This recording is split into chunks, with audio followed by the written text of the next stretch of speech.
Hello, I'm David Chaston with 90 at 9, brought to you by interest.co.nz. This week, get everything you need to know in 90 seconds at 9 o'clock, with news some key policymakers may be turning a bit more optimistic. Wall Street is a little lower today, however, following good gains in Europe overnight.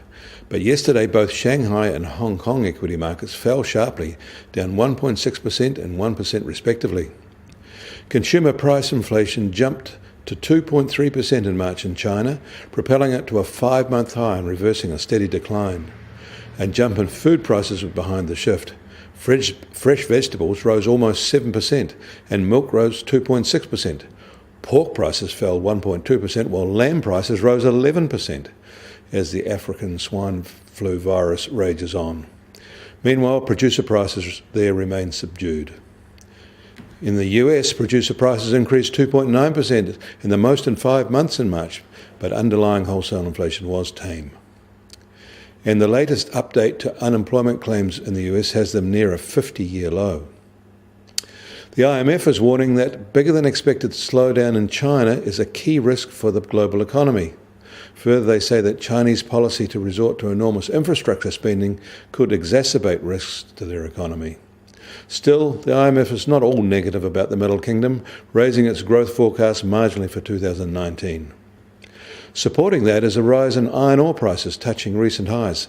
Some of that may be due to crimped supply from Brazil, but demand does remain high.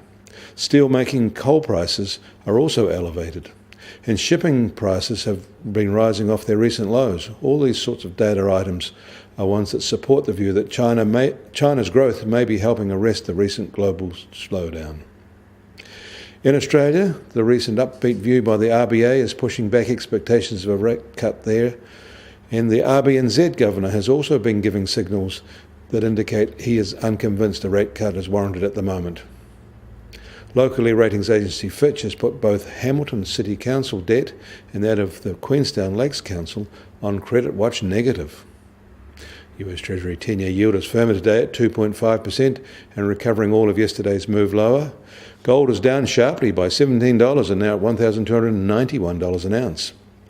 And US oil prices have fallen by about $1 today, now just on $63.50 a barrel, while the Brent benchmark is on $70.50 a barrel. And the Kiwi dollar is lower this morning at 67.3 US cents. On the cross rates, we're holding at 94.5 Aussie cents, and against the euro, we've dipped to 59.8 euro cents. That puts the TWI at 71.9. I'm David Chaston. That was 90 at 9, brought to you by interest.co.nz.